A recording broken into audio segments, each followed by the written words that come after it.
and your mind goes blank in the pouring rain. Hey, it's Dave Wyndorf, Monster Magnet. We're in Austria now. Where are we in Austria? In building? Bindine. Bindine. We're in Bindine. And we just did a show. It's about 12 o'clock at night. We did a festival. It was rocking.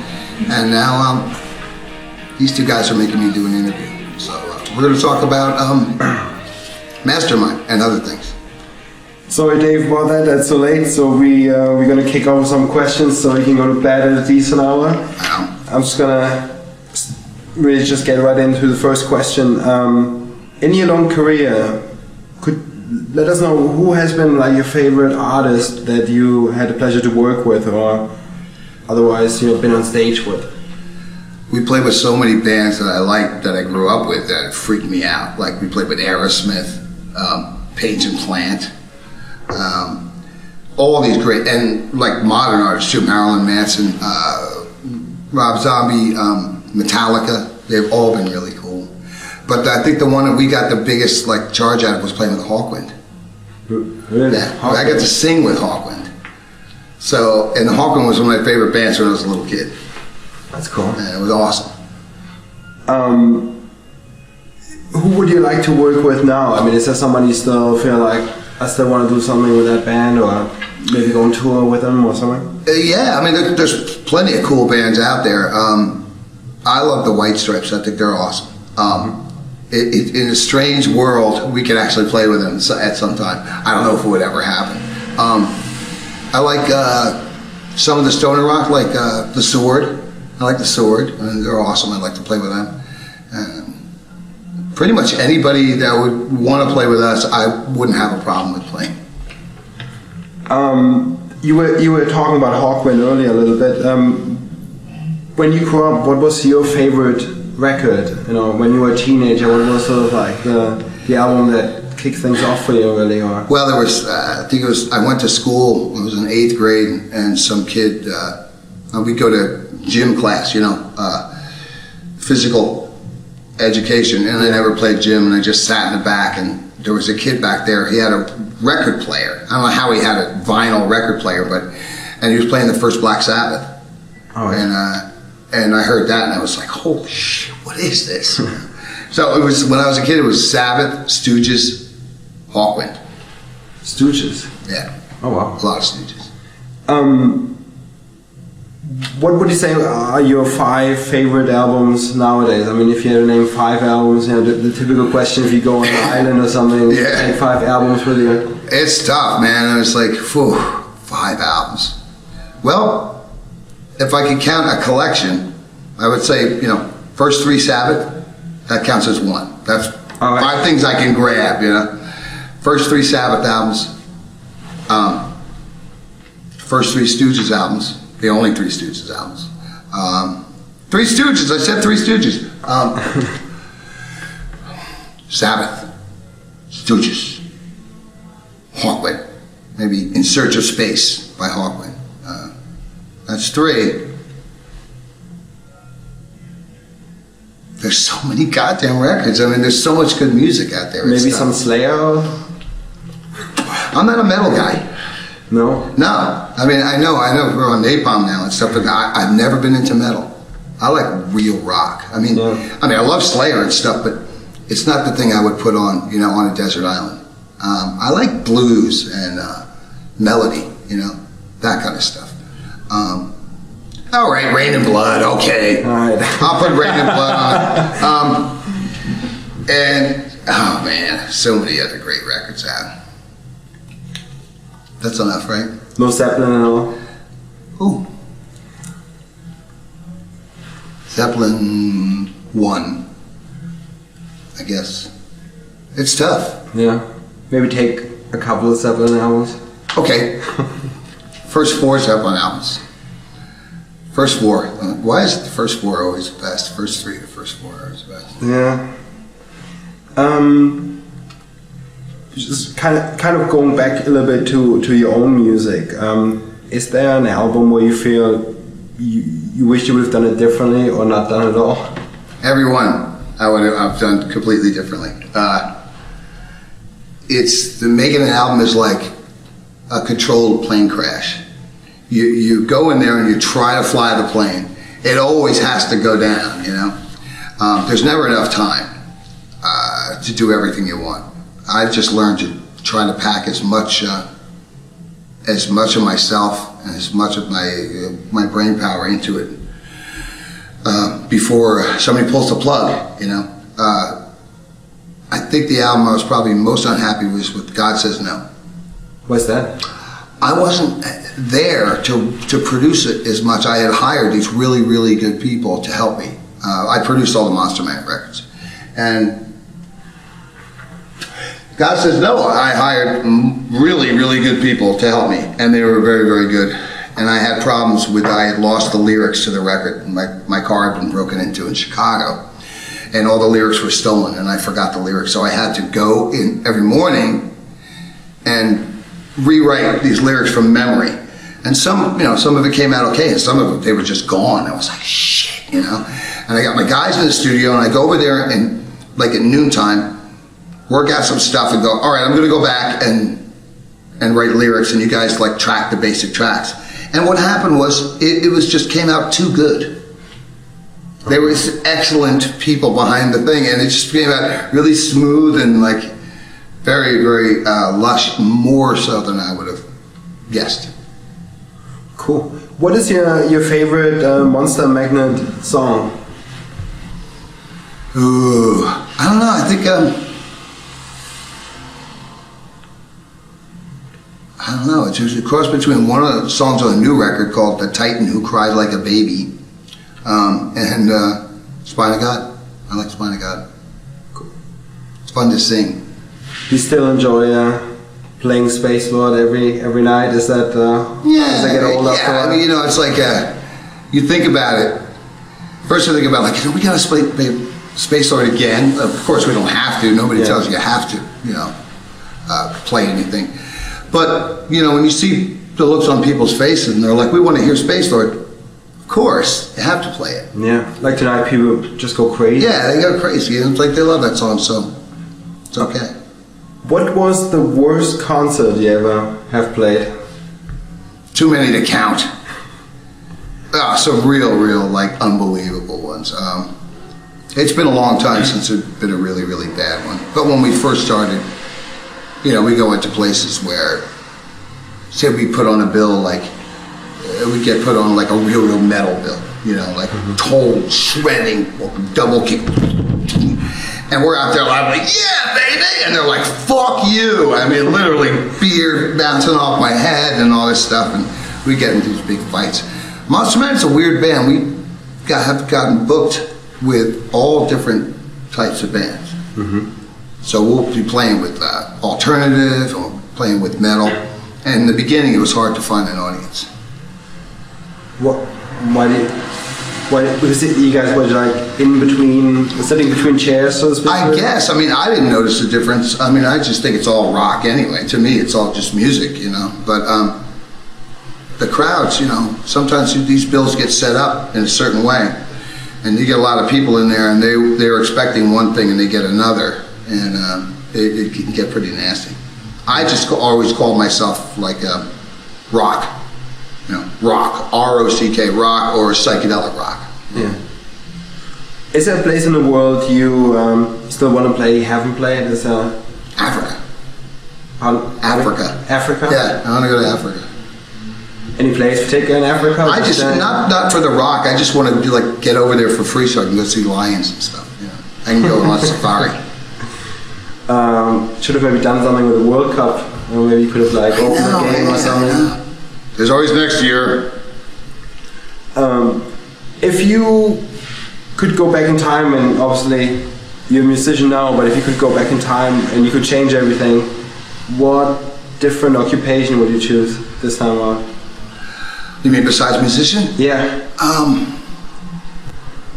Photographer. Yeah. Yeah, like a photographer. Like successful fashion photographer. Because I know what you have to do is get up and take pictures of beautiful women all day. Like, that's your job. Yeah. Can you imagine? Like, come on in. Very nice. Or an author. It would be a nice job. A writer. Have you written anything yourself, or you plan on writing anything? I write stuff now all the time. Writing's hard because it requires a lot of patience. And I mean, everything does, but music, what happens with music and me, that's why I enjoy it so much, is you can make a lot of stuff happen in a short amount of time. From the time you think of what you're going to write about and the time you produce it, it's relatively a short amount of time compared to some of the other arts. Writers, I mean, I've seen what those guys do, and they sit down, they just go. So I'm going to wait till I get a little bit older and a little bit fatter, and then I'll be like a Stephen King and write like a... Yeah, and then I'll write, and then I have to lose my patience, and I have to lose my impatience to write. Obviously, it's a well-known. Everybody knows you're really big into like the comic books, and I think you used to have a store as well. I used to manage a comic book store. So we have a couple of more like funny questions for you, really. We wanted to know if Batman, Superman, and Spider-Man were hanging on a cliff, on the edge of a cliff, really, and they lost their superpower. If you had to save one of them, who would it be? Oh, dude, that's a horrible question. Like, all the kids in the world would die over that. So it's Batman and Superman, they all lost their powers. Spider-Man. Spider-Man. I have more in common with Spider-Man than I do with Batman and Superman. You know, I can relate to him. Yeah, what's that? He was a nerd, you know? He's a nerd, and a nerd made good. Batman and Superman are too heavyweight, you know? Yeah, they kind of were born cool. They were kind of born cool, yeah. If you could team up with a superhero, who would it be? Oh man, Marvel team up. Jeez. Maybe Spider-Man or 1960s, the 1960s version of Captain America, who was a great character because he was this guy who fought in World War II when he was like pretty much a soldier, and then he got frozen in a block of ice, and they unfroze him. They found him in the middle of the 1960s. They found him, and he was just like this corny old, like saluting guy, but walking around in 1960s New York City, like freaking out at the hippies and freaking out all this like sexual freedom, and he's just like, wow, what the hell's going on here? I think that would be pretty funny to hang out with that guy. Which author do you think should write a Dave Wyndorf comic series? I mean, Grant Morrison. Yeah, he's a modern comic writer. He's probably the king of comic writers right now. Does a lot of stuff he's working with DC right now, and he does a lot of independent stuff too. But yeah, he's a great guy. I met him and I read his stuff, and he's great. Are you still nowadays really involved in buying comics? Or really, you really still a big fan? Or I love it. You know why? Not as much for the stories. Well, of course, I've always read stories and stuff. And I read a lot of books books, but comic books are the last place where illustration is king. Actual hand-drawn illustration, and I love it. I think it's like a really cool, like really on top of it art form. It's kind of immediate. It's like rock and roll. These guys, they have a deadline, they have to do it. They do it every month, and you can see like artists get better and better. Like every month, you can see them get better. Comics come out every Wednesday. And every Wednesday is like New Comic Day. It's like, I'll never get sick of that. It's like, every Wednesday is like Christmas Day. Like, go down the comic store and see what they got. Like, hey, what's the cool stuff? How many comics do you buy every Wednesday? Not that many. I mean, I wish I did, but there's only probably about maybe 4 or 5 comics. Sometimes just one. What comics do you buy nowadays? Lately, what I've been buying, this thing called I, Zombie, which is a really cool comic by Michael Allred. And what else have I been reading?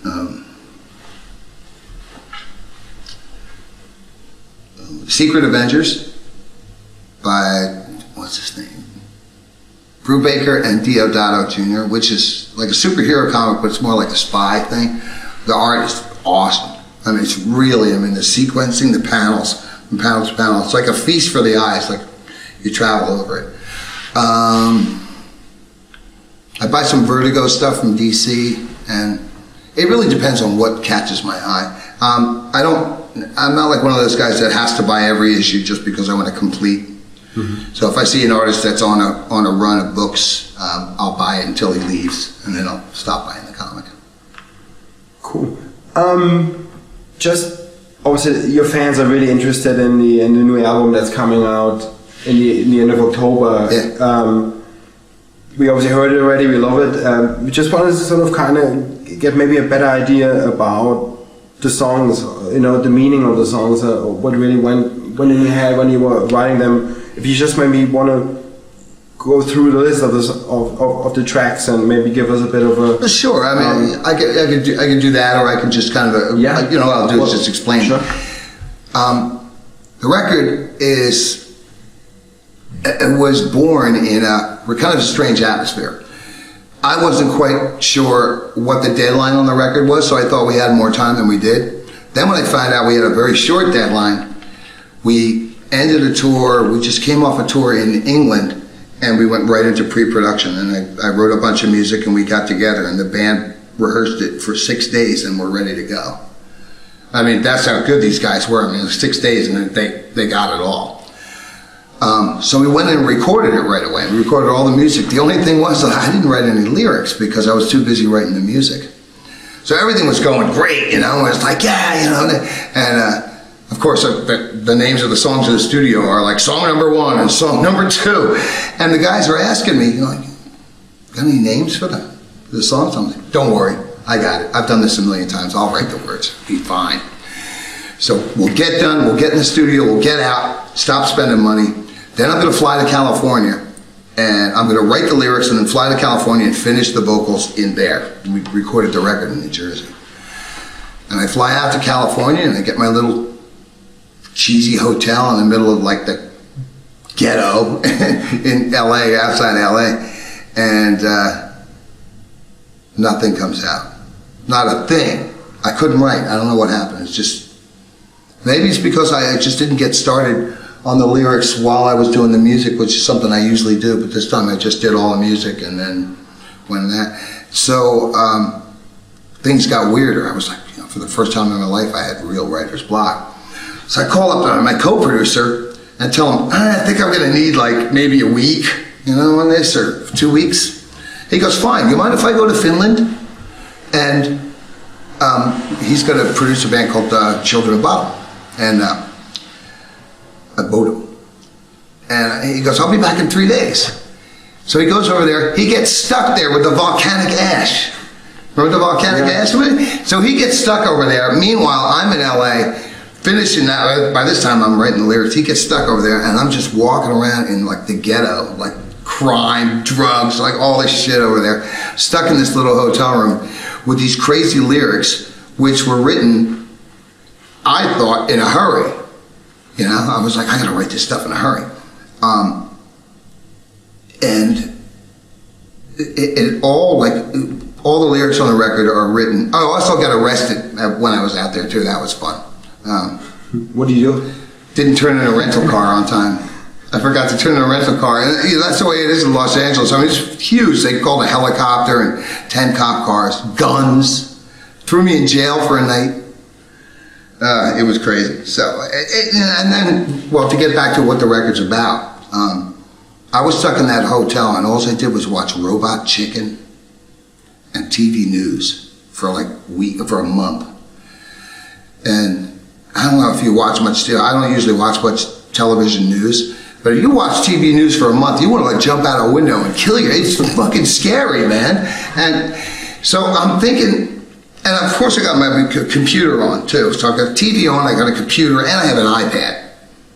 And I'm just looking at all this, iPad's really cool by the way. And I'm looking at all this stuff. And my brain was operating like that. Like, look at that, look at this, oh no, oh yes, oh no, oh yes. And that's the way the lyrics came out. It's like a crazy dream of living in the 21st century.